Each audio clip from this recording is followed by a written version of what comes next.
Amen. Good morning to you. You know, one of the unique aspects of living in this area, unique for at least my life experience, is the number of warriors I have the privilege of being around, right? Men and women some of them are in active service. They're fighting to defend our country in different ways. Or they're preserving, law and order in our county. Some they're retired, right? They're past their active fighting days, but they still have maybe a support role in some way or another, and their warrior heart still persists. And it's just easy to identify those folks and to be around them, and you pick up on that. And so that's a great thing. I love that about being here. And we easily think of those groups of people when we think about warriors doing battle, right? Going into battle, and we can picture that. I'd like for us to consider this morning that in a different, very real but different sense, that we are all warriors. We are all warriors, and we all have battles to fight in our lives. We have battles to fight every day of our lives, and we face circumstances or people that seek to tear us down. They want to leave us in shambles, and we do battle to stay on our feet or to keep moving forward, hopefully to have victory over the enemy. And so we fight these battles, and we cannot outsource them. These aren't battles that we can pass on to someone else and let them handle for us, because if we don't show up to fight, something in us, something in our lives will die. As we come to Exodus chapter 17 this morning, the story of Israel leaving Egypt and moving into the promised land and everything that goes along in there, we find the Israelites in unfamiliar circumstance this morning. As they're moving towards Mount Sinai, they are being attacked and harassed by a people group called the Amalekites. And the Amalekites are attacking them and harassing them at the edges and in the rear of their column, if you will. And so the weak and the weary of the Israelites are being taken out by the Amalekites. And in the past, when the Israelites were being pursued by an enemy, when there was trouble, right? God did all the fighting for them. God handled all of the Egyptian battles. And God, when they were being pursued by the Egyptian army, God handled that. And so, in a very real sense, the Israelites have not lifted a finger in battle so far. Amazing things have happened. Armies have been demolished by God. And the Israelites have just had to trust and watch what God would do. Well, they're being pursued again, and there's an enemy now, and the circumstance is different, because the instructions that come from God through Moses are different. Moses tells them to get some guys together, pass out the swords, and go fight. Exodus 17, verse 9.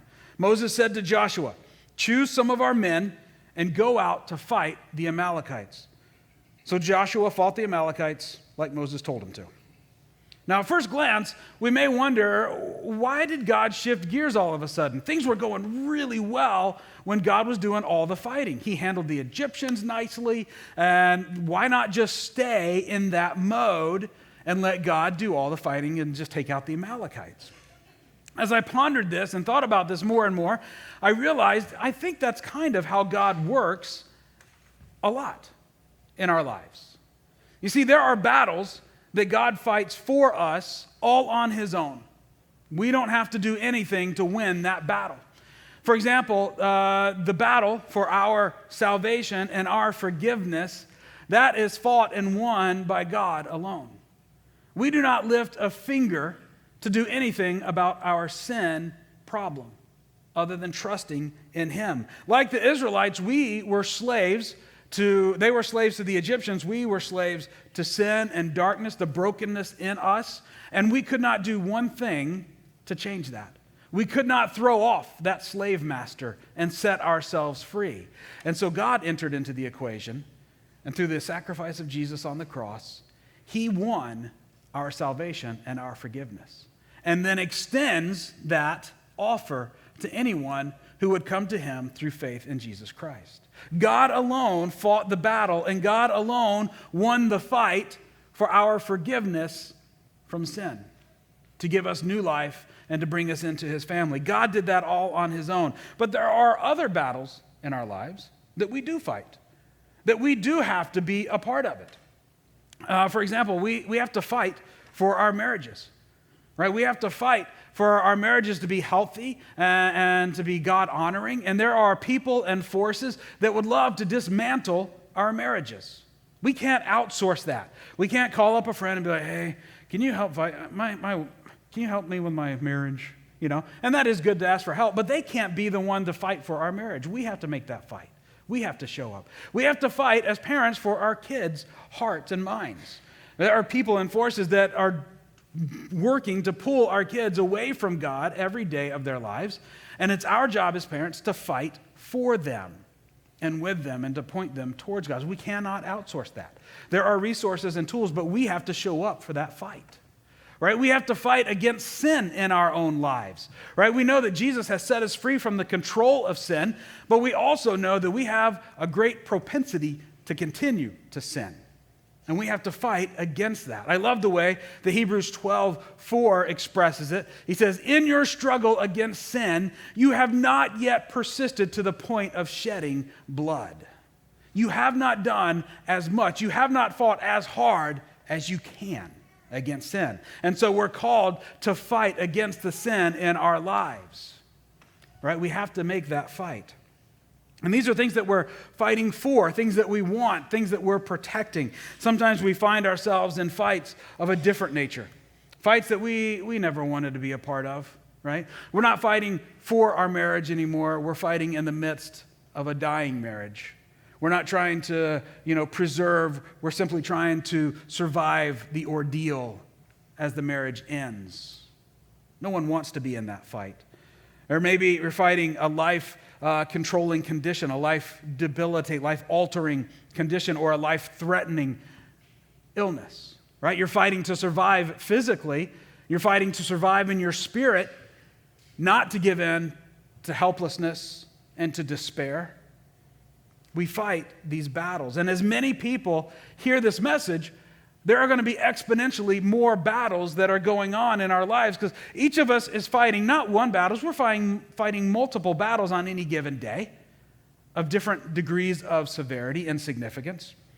And so there are so many battles that are going on. We're winning some of those battles, losing others. Some are just getting started. Some feel like they're never going to end. And we fight these battles. So let me ask, what battles are you facing today? What fights are going on in your life that's leaving you battered and sore this morning?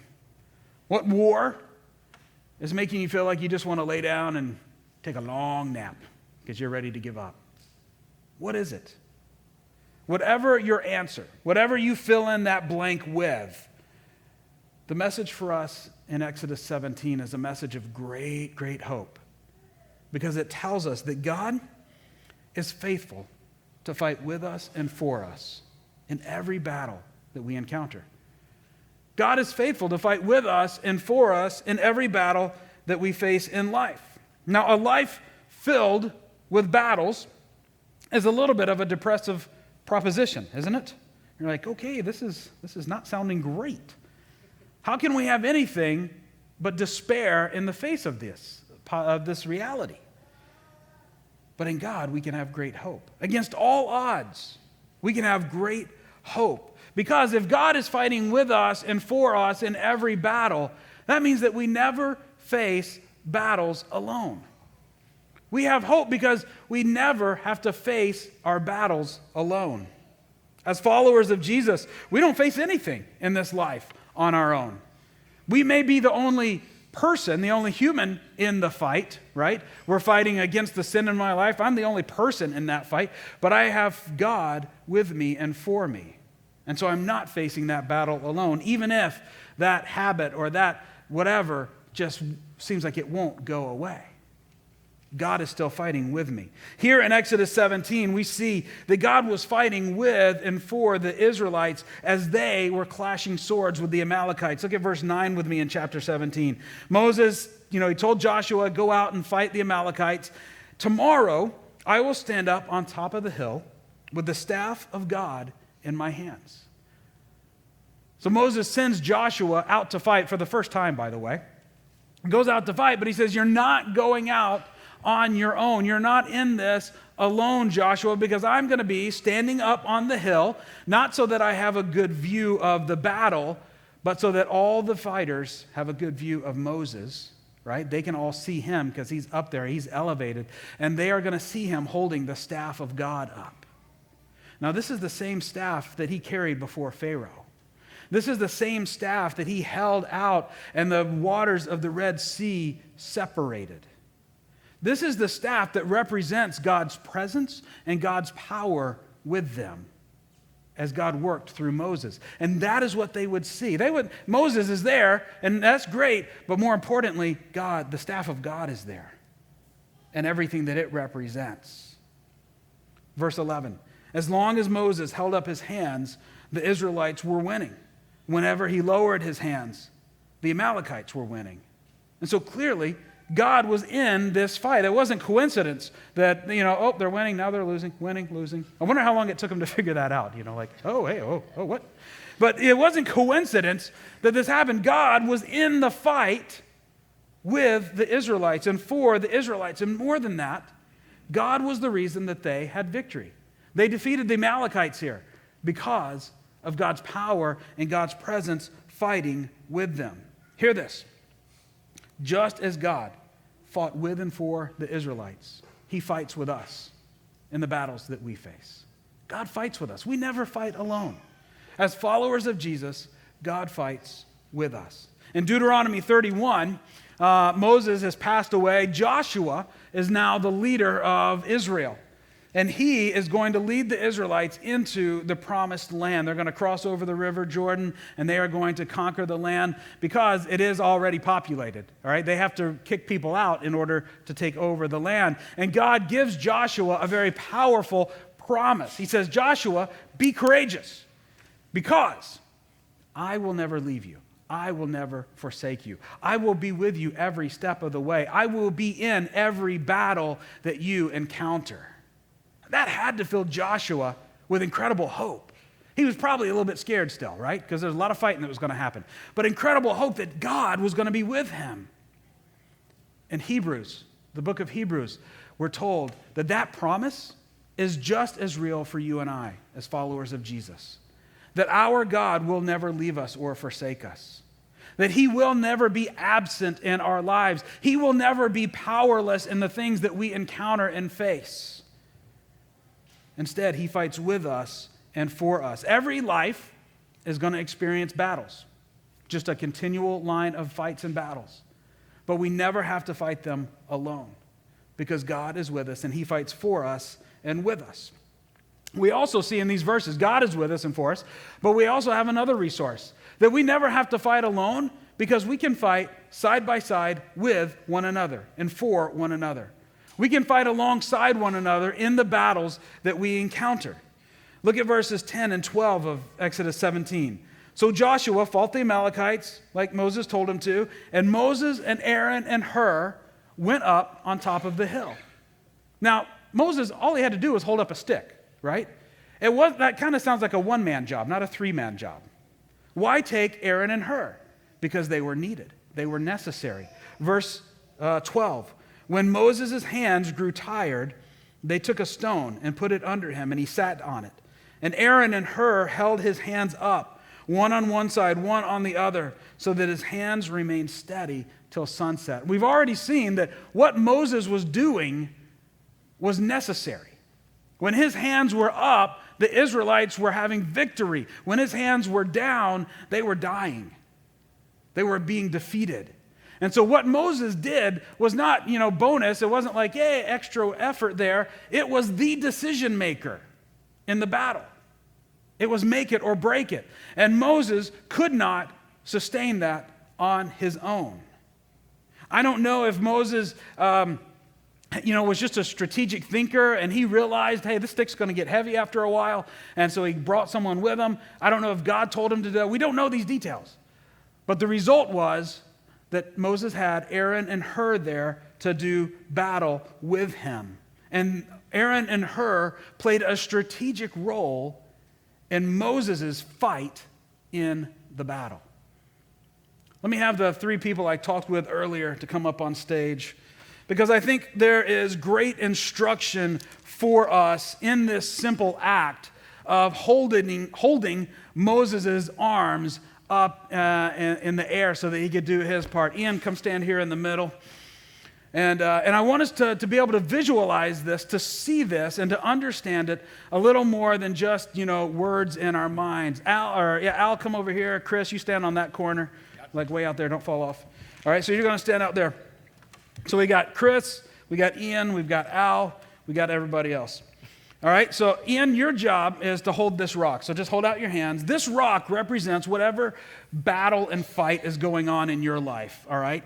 And you just hold it out, keep your elbows out tight, don't drop it. If it lowers or your elbows bend, bad news. Whatever bad thing, it's bad. I don't know. All right, and so after a while, you're a capable person. I think Ian could stand here for a good long while, so we're just going to wait. Right? No, actually. We're going to fast forward because eventually this rock is going to get heavier and heavier and heavier. And his elbow, he is going to drop it at some point if he's on his own, right? It's inevitable. Thankfully, we've got Chris and we've got Al here. So just stay where you are, guys. And I want you to help him hold that up. What can you do for him? Not a whole lot, right? You could say some encouraging words like, "You're doing good. Keep on going. Keep it up." Not a whole lot. That's of some value. Like, I can do this, but not much longer, right? It's going to get heavier and heavier. Now, Al and Chris, move into where you can just barely reach his elbow there. You can just kind of fingertip, you can't even hold out much. That's a little bit more helpful, right? You're in there, and you can give a little bit of support. But what's going to happen after a while? The leverage one is not very good, right? And then Chris is going to get tired. He's going home. And because he's going to give out, Al's over there. And so it's still not quite helpful. We're not fighting side by side yet. All right, move in closer, shoulder to shoulder, and really hold up his arms now. Hold that up. And Ian, I know what your answer is. Like on a scale of 1 to 10, this is level 10 support here. We probably could stay here for a long time. Right? And they could assume different positions to help him hold that up and to fight with him. This is what fighting side by side is about. It's not about being at a distance where you're like, "Hey, I'm praying for you from over here. Good job." That's good. Pray for them, right? And that we want to do that. That's absolutely essential. And it's not to where where we can help just a little bit, but we got to get in close. And we got to have people in close with us to help us support, to really help us fight these fights.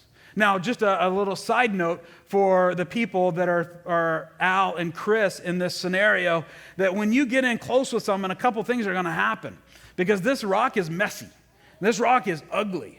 And there's ugliness and mess that's going to get on you. And we've got to know that. And we got to be okay with that. That's what God calls us to do, right? You don't have to own that rock. That's not you don't have to take that rock from him. But you got to know it's going to get some on you. Now, also, when you get in close to someone, you're going to start noticing things about them that you didn't notice before. You're going to realize he's got something in his ear. He should go to the doctor for that. There's a little something. He smelled better from over there, right? There's a little bit of battle funk going on here.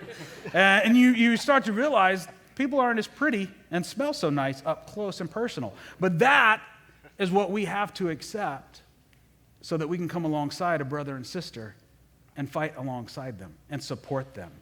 Hey, let's thank these folks. Thank these guys. I'll take that rock. It's my personal rock. On your sermon notes is a short list of the verses in the Bible. We call them the one another verses. These are instructions God has given us for how we should act with one another, how we should treat one another. And as you look at the list, you're going to realize quickly, those are not long-distance instructions. You're right? And serve someone from as far away as you can. Bear their burden from a distance. These are close-quarter instructions.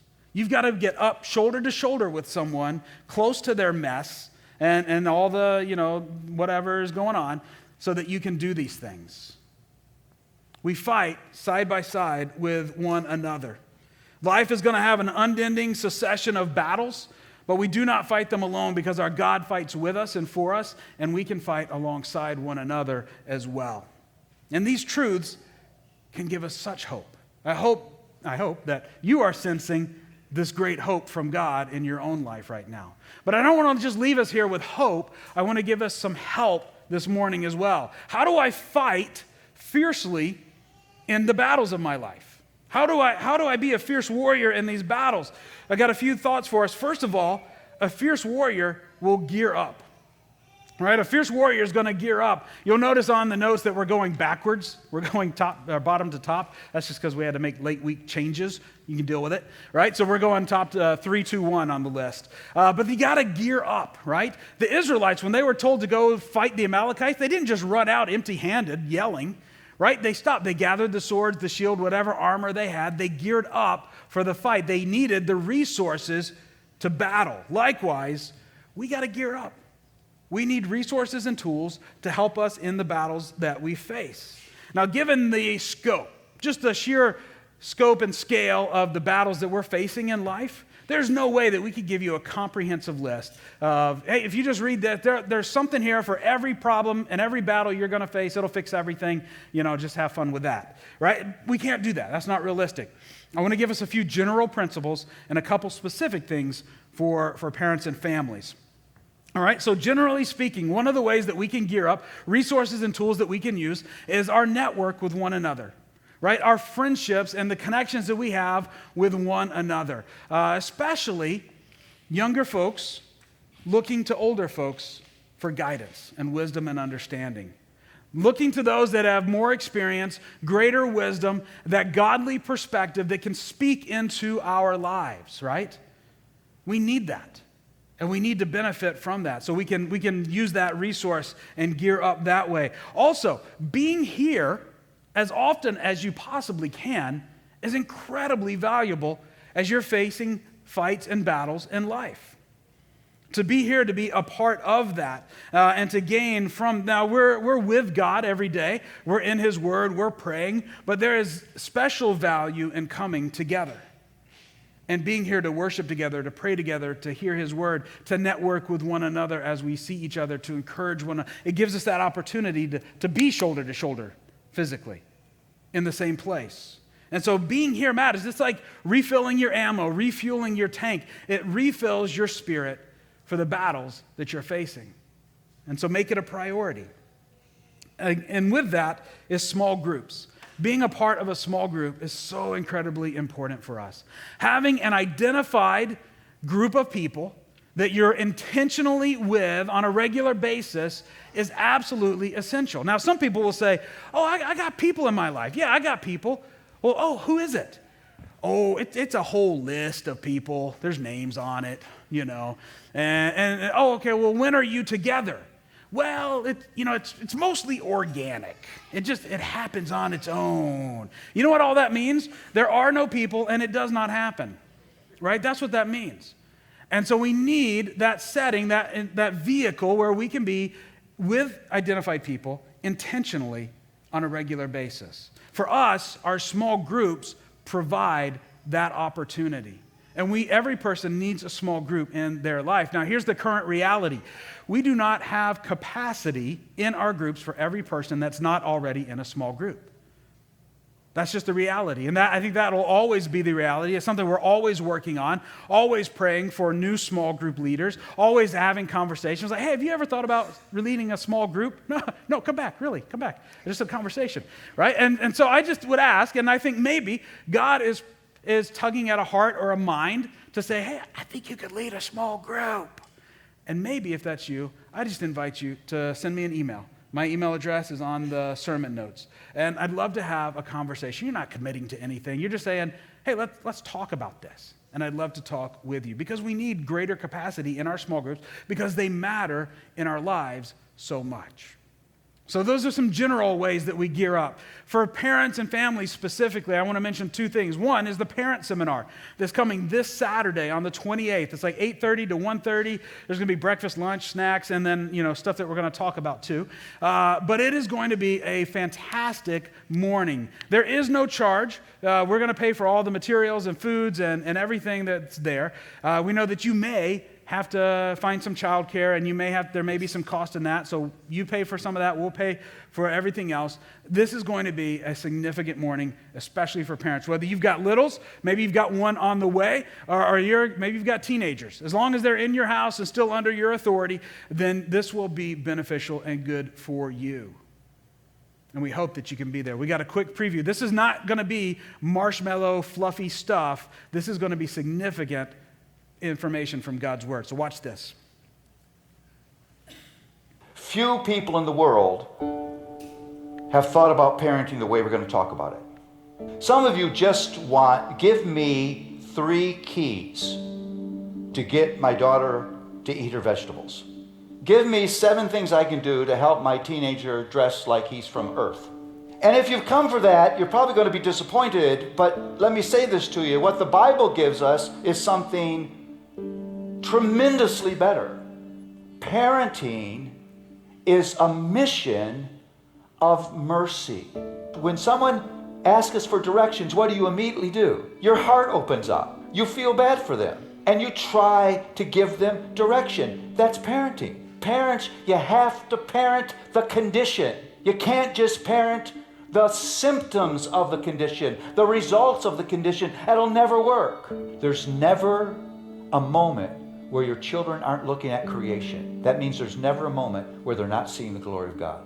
The problem is they don't know it. That's our job. You are God's first responders. God didn't call you to be a parent because you're independently able. He called you to be a parent because He's able.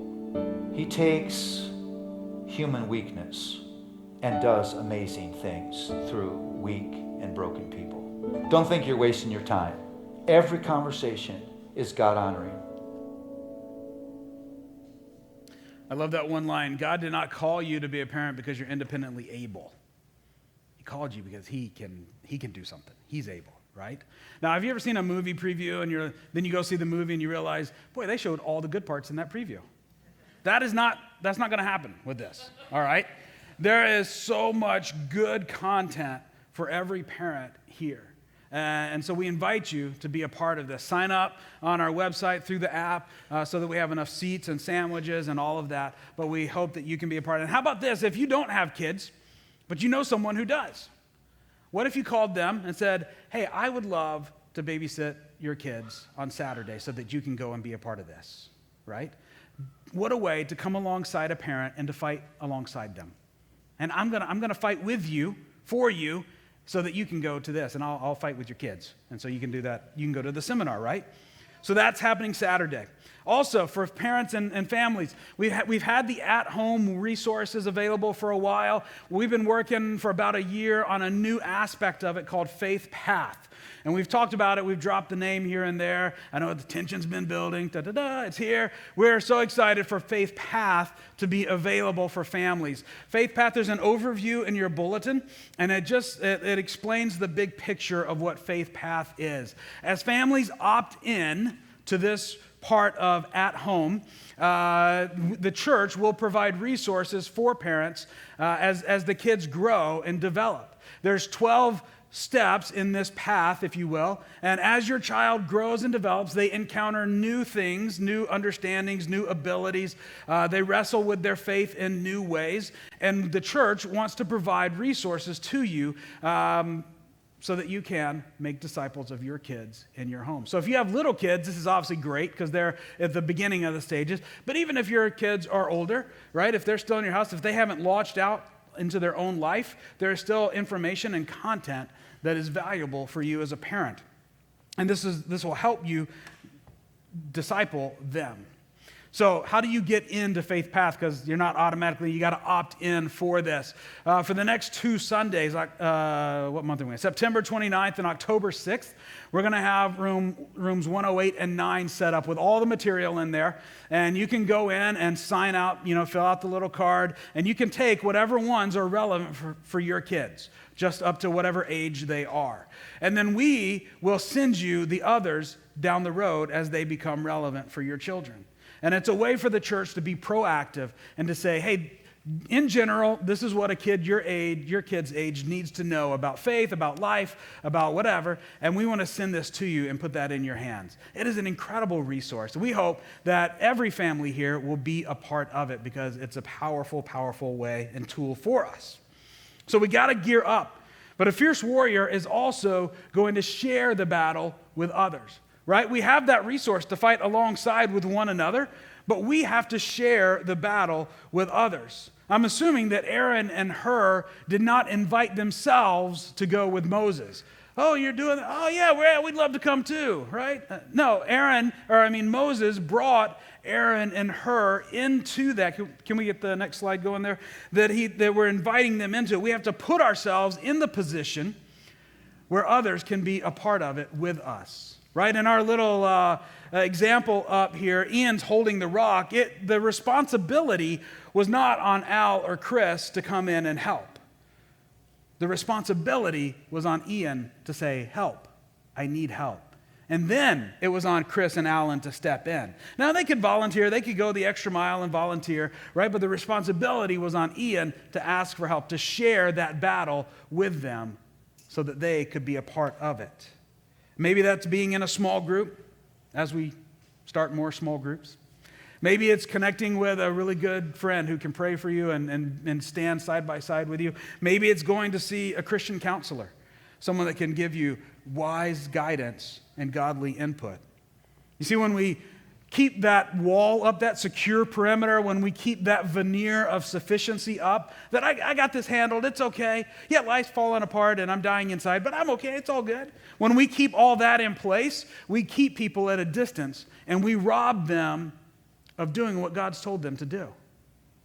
He's told them to serve us. He's told them to help bear the burden. He's told people to encourage us and to pray for us and to be devoted to us, right? Devoted means I'm going to lay down my life. I'm going to sacrifice myself for you. When we keep people at a distance and unaware, we rob them of the chance to do what God has told them to do. And so we have to let people pass that perimeter, pass the veneer, so that they can do what God tells them to do. We got to share the battle. And then, most importantly, a fierce warrior is going to rely on God. We'll rely on God. Just like the Israelites, we're the ones swinging the sword, right? But we're only going to have victory because of God. It wasn't the Israelites, it wasn't because they started swinging the sword harder or they made it sharper or they got a better sword. It was because God was in the battle with them. God was the reason that they had victory over whatever, in their battle, and whatever battle we are facing. God is the reason that we will have victory. Now, relying on God means a couple things. First of all, it means calling out to Him early and often in the battle. I've done some scuba certification and scuba diving in the past. And one thing they teach you in scuba diving is that you have to relieve the pressure on your ears as you descend underwater. The deeper you go, the atmospheric pressure builds and it causes pain and issues, right? And so you feel it mostly on your eardrums as you go down. And so they teach you how to relieve that pressure. And then they tell you, don't wait till you're at the bottom passing out from pain or your eardrums explode, right? Clear the pressure early in the process and often as you descend, early and often. And when you do that, it relieves the pressure and it's a much better experience. As we experience life's battles, we have to call out to God early and often, relying on Him in our prayers, bringing our pains to Him, bringing our circumstances to Him, bringing our fears and our confusion to Him early and often so that we can then experience His presence and power to relieve that pressure in our hearts, in our lives, in our minds. Relying on God also means saturating our hearts and our minds with His Word. right? God's word is powerful. It is living. It is active because we have God's Spirit in us as followers of Jesus. If we put our trust in Jesus, we have God's Spirit with us and in us, and his Spirit interacts with his word and brings power to our lives. When we saturate our hearts and minds with his words, then we are going to have the truths to combat the lies in the fight. We're going to have the encouragement to fight off the despair in the battle. We are going to have God's direction in our hearts and minds to keep us in the battle and to keep us going the right direction. The harder, the longer, the more intense the battle is, the more we need to saturate our minds with his words, the more we need to rely on him, calling out to him for help and prayer. So let me circle back around. What battles are you facing in your life? What fights are leaving you feeling overwhelmed or ambushed or weary? What is it that is going on? Our God fights with us and for us in every battle that we encounter. And that can give us great hope. And we know that to fight well, we have to rely on God. And we're hearing his word now, and I want us to take a few minutes to call out to him, right? To rely on him in prayer together. Whatever battle that you are facing in life, whatever is going on, whether it's a small one, a big one, a gigantic one, whether you're just starting, whether you feel like I'm about to drown, whatever is going on in your life, we want to call out to God together. And so we've cleared just a little bit of space. We emptied some chairs out here so that we have space to come together, if you would like to, and to pray for one another and with one another. The band is going to lead us in a song. And during this song, we just invite you to come forward, to just stand here with others, in your heart and in your mind, praying to God for help. And I'll pray for us all when that's done. But come and call out to God. Maybe you have an Aaron and a her in your life, someone that's been supporting you. Bring them with you. Drag them down. Come on, we're going to pray. Right? And come down, let's pray together. So as they sing, the space is open, and we invite you to come.